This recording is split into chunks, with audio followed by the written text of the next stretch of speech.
कि विज्ञान को कितने भागों में बांटा गया है? 3 भागों में बांटा गया है। ठीक है, तुम्हारा फर्स्ट है भौतिकी, जिसे इंग्लिश में हम उसे क्या कहते हैं? फिजिक्स कहते हैं। उसके बाद है तुम्हारा रसायन शास्त्र, जिसको इंग्लिश में क्या कहा जाता है? केमिस्ट्री। ठीक है, उसके बाद है तुम्हारा जीव विज्ञान, जिसे इंग्लिश में कहा जाता है बायोलॉजी। ये विज्ञान का तुम्हारा प्रकार हो गया। ठीक है, ताकि इतने भागों में इसको इसलिए बांट दिया गया है ताकि इसको हम लोग क्या करें? आसानी से इसको हम लोग पढ़ सके। नहीं तो अगर तीनों को एक में मिला दिया जाएगा तो पता चलेगा कि हाँ जी क्या क्या है, कैसे पढ़ना है। ठीक है, तो इसलिए विज्ञान को कितने भागों में बांट दिया गया है? 3 भागों में बांट दिया गया। ठीक है, विज्ञान के पिता किसको कहा जाता है? गैलीलियो को कहा जाता है। किसे कहा जाता है? गैलीलियो को। गैलीलियो ने ही तुम्हारा दूरबीन का खोज किया था। ठीक है, और इन्होंने ही सबसे पहले बताया था कि सूर्य एगो तारा है और 8 गो ग्रह है जो कि तुम्हारा क्या करता है? सूर्य का परिक्रमा करता है, उसी तुम्हारा दूरबीन से देख के बताया, समझ में। इसलिए इनको विज्ञान का क्या कहा जाता है? पिता कहा जाता है, जनक कहा जाता है, या फादर कहो चाहे मदर कहो, जो भी कहो। ठीक है, किन्हें कहा जाता है? गैलीलियो को। और भौतिकी के पिता, तो आधुनिक पिता हम लोग किसे कहेंगे? Albert Einstein. और पिता, अगर पिता के बारे में पूछ दे तो पिता तुम्हारा कौन है? Isaac Newton. तो इसमें कंफ्यूजन होता है, याद रखना। बताया समझ में। आधुनिक पिता पूछे तो अल्बर्ट, आधुनिक लग जाए तो आइंस्टीन, याद रखना। अ से आधुनिक, अ से आइंस्टीन। केवल पिता पूछे तो आइजैक न्यूटन। उसके बाद देखो रसायन शास्त्र, केमिस्ट्री के पिता, ठीक है, एंटोनी लॉरेंस लेवोजियर, ये तुम्हारे किसके पिता हैं? तो केमिस्ट्री के पिता हैं। उसके बाद देखो जीव विज्ञान, बायोलॉजी, बायोलॉजी के पिता हम लोग किसे मानते हैं? तो अरस्तु को। किसे मानते हैं? अरस्तु। यही अरस्तु जो सिकंदर महान के गुरु थे, वही सिकंदर जो विश्व विजेता था। ठीक है, और तुम्हारा बायोलॉजी को 2 भागों में बांटा गया। कितने भागों में बांटा गया है? 2 भागों में। एक है तुम्हारा जंतु विज्ञान, जिसका इंग्लिश बायोलॉजी ही होता है। इसके पिता कौन है? अरस्तु है। इसमें जीव जंतु का अध्ययन किया जाता है। उसके बाद आते हैं वनस्पति। वनस्पति का मतलब होता है पेड़ पौधा। वनस्पति का मतलब क्या होता है? पेड़ पौधा, यानी कि पेड़ पौधा का अध्ययन इसमें किया जाता है। किसमें? वनस्पति। जितने भी पेड़ पौधे हैं, ठीक है, इस सब का क्या किया जाता है? उसमें अध्ययन किया जाता है। बहुत पहले लोगों का मानना था कि पेड़ पौधे जो होते हैं ना, निर्जीव होते हैं, इनमें जान नहीं होता है। ठीक है, लेकिन बाद में इसको सिद्ध किया गया कि नहीं भाई, पेड़ पौधे में भी जीव होता है, उनमें भी जान होते हैं, उनको भी काटा जाए तो उनको भी दर्द होता है। बात है समझ में? क्या? तो ये तुम्हारा सिद्ध किया गया कि नहीं भाई, पेड़ पौधे भी क्या है? तुम्हारा जीव ही है। अगर उसको भी अगर हम लोग काटेंगे तो उतना ही पाप पड़ेगा जितना एक जीव को मारने पर पाप पड़ता है। ठीक है, तो इसके पिता कौन है? तो थियोफ्रेस्टस। ठीक है, वनस्पति विज्ञान के पिता कौन है? तो थियोफ्रेस्टस। विज्ञान कितने भागों में बांटा गया है? 3 भागों में। भौतिकी, रसायन शास्त्र, जीव विज्ञान। भौतिकी के आधुनिक पिता अल्बर्ट आइंस्टीन और पिता आइजैक न्यूटन, और रसायन शास्त्र के पिता एंटोनी लॉरेंस लेवोजियर, तथा तीसरा नंबर है जीव विज्ञान, जिसके पिता है अरस्तु। और जीव विज्ञान को 2 भागों में बांटा गया है। कौन कौन सा भाग है? तो जंतु विज्ञान और वनस्पति विज्ञान। जंतु विज्ञान के पिता है अरस्तु, और इसमें जीव जंतु का अध्ययन किया जाता है। जीव जंतु, जानवर, इंसान, जो भी। उसके बाद है तुम्हारा वनस्पति विज्ञान, जिसके पिता है थियोफ्रेस्टस, इसमें तुम्हारा पेड़ पौधों का अध्ययन किया जाता है। अब सवाल आता है कि हम लोग विज्ञान किसे कहते हैं? अभी तो पढ़े हम लोग विज्ञान का प्रकार, पढ़े ना।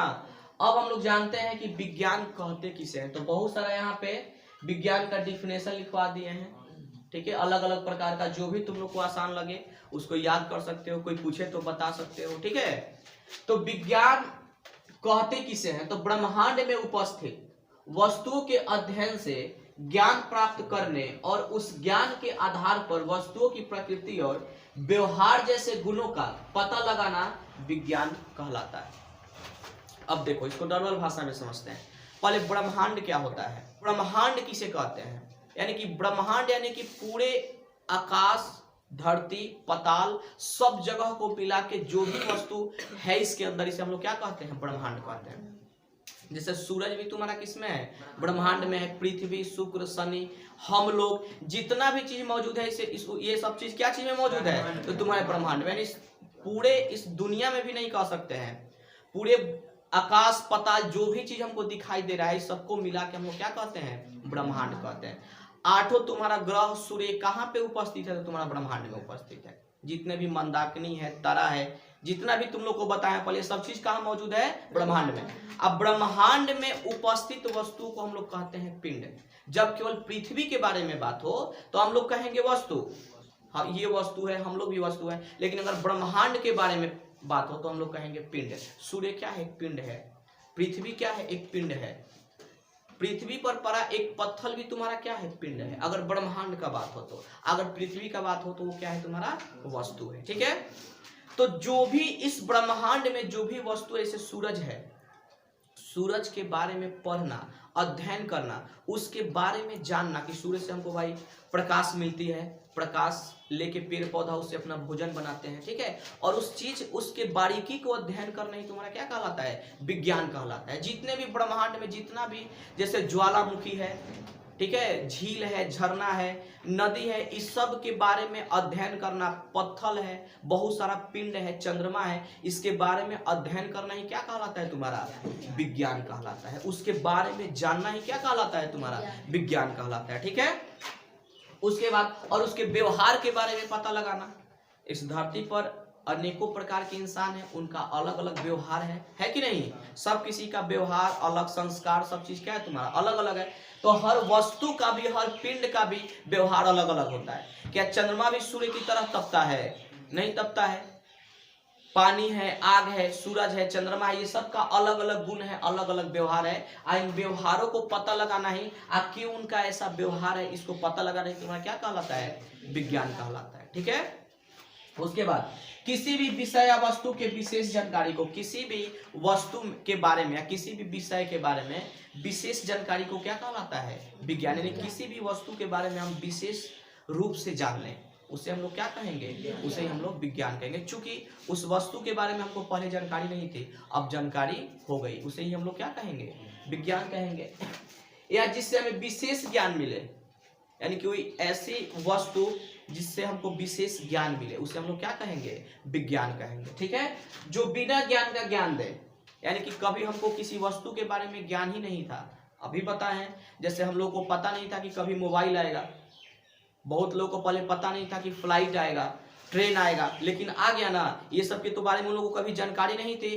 तो जो बिना ज्ञान का ज्ञान दे, उसे भी हम लोग क्या कहते हैं? विज्ञान कहते हैं।